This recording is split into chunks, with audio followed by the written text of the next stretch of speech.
கோவையில் மாணவியை இழுத்து சென்று 3 பேர் கொண்ட கும்பல் பாலியல் வன்கொடுமை செய்த சம்பவம் தொடர்பாக ஒரு அண்மை செய்தியை தற்போது பார்த்து வருகிறோம்.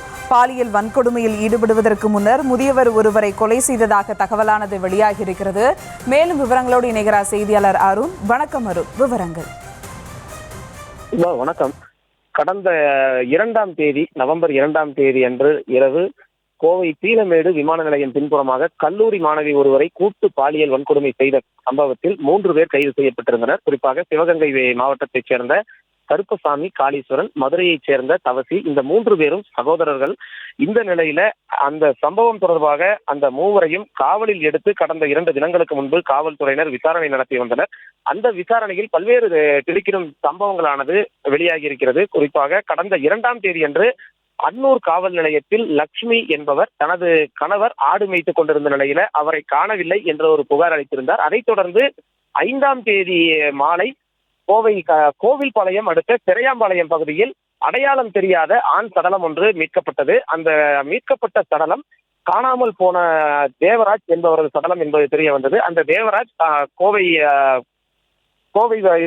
சூலூர் பகுதியைச் சேர்ந்தவர். அவர் அன்னூர் அடுத்த பச்சாபாளையம் பகுதியில் பட்டி அமைத்து சுமார் ஒரு 86 ஆடுகளை வளர்த்து வந்ததும் அந்த 2ஆம் தேதி அன்று அவர் அந்த ஆடுகளை மேய்ப்பதற்காக பச்சாபாளையம் பகுதியில் இருந்தார் என்பது தெரிய வந்தது. இந்த நிலையில இந்த 3 பேரை காவலில் எடுத்து விசாரித்த நிலையில இந்த 3 பேர் ஏற்கனவே கோவில்பாளையம் அடுத்துள்ள பகுதியில் அந்த இருசக்கர வாகனத்தை கடந்த 2ஆம் தேதி திருடி கொண்டு வந்து கோவில்பாளையம் அடுத்துள்ள ஒரு காட்டுப்பகுதியிலிருந்து அந்த 3 பேரும் மது அருந்திக் கொண்டிருந்ததும் அந்த மது அருந்திக் கொண்டிருந்த நேரத்தில் அங்கு ஆடு மேய்த்து வந்த தேவராஜன் என்பவருடன் வாக்குவாதம் ஏற்பட்டு தேவராஜை சரமாரியாக இவர்கள் தாக்கிவிட்டு வந்ததும் தெரிய வந்திருக்கிறது. இதற்கிடையில் தான் தேவராஜ் அந்த சம்பவ இடத்தில் திரையாம்பாளையம் என்ற பகுதியில் காப்பாற்றுவதற்கு யாரும் இல்லாத நிலையில சிகிச்சை அளிப்பதற்கு கூட வழியின்றி அவர் அந்த பகுதியிலேயே உயிரிழந்ததும் 3 தினங்களுக்கு பிறகு அவரது சடலத்தை கண்டெடுத்த பிறகு காவல்துறையினர் பல்வேறு கோணங்களில் விசாரித்து வந்த நிலையிலும் குற்றவாளிகள் கண்டுபிடிக்கப்படாத நிலையில அண்மையில் காவல்துறையினர் இந்த 3வரையும் எடுத்து விசாரணை செய்ததில் தான் அந்த கொலை சம்பவத்தில் ஈடுபட்டது இவர்கள் தான் என்பது தெரிய வந்திருக்கிறது.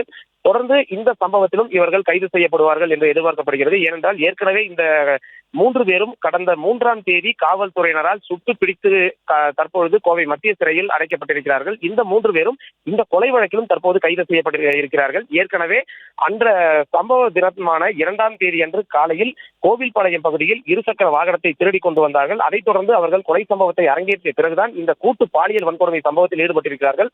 எனவே ஒரே நாளில் 3 அடுத்தடுத்த குற்றச்சம்பவங்களில் ஈடுபட்டுதான் இந்த 3வது குற்றச்சம்பவத்தில் இவர்கள் காவல்துறையினரால் சுட்டு பிடிக்கப்பட்டு கைது செய்யப்பட்டிருக்கிறார்கள். இந்த சம்பவம் என்பது மிகப்பெரிய ஒரு பரபரப்பை ஏற்படுத்தி இருக்கிறது. தற்பொழுது வரை இந்த 3 குற்றச்சம்பவங்களில் ஈடுபட்டது ஒரே நாளில் இவர்கள் குற்றச்சம்பவங்களில் ஈடுபட்டது தெரிய வந்திருக்கிறது. தொடர்ந்து மாவட்ட காவல்துறை ஏற்கனவே இந்த கொலை வழக்கு என்பது அடையாளம் தெரியாத ஆண் சடலம் மீட்கப்பட்டது தொடர்பான வழக்கு என்பது கோவில்பாளையம் காவல் நிலையத்தில் விசாரிக்கப்பட்டு வருகிறது. எனவே கோவில்பாளையம் காவல்துறையினர் இந்த சம்பவத்திலும் இந்த 3 பேரையும் காவலில் எடுத்து விசாரிப்பதற்காக திட்டமிட்டிருக்கிறார்கள்.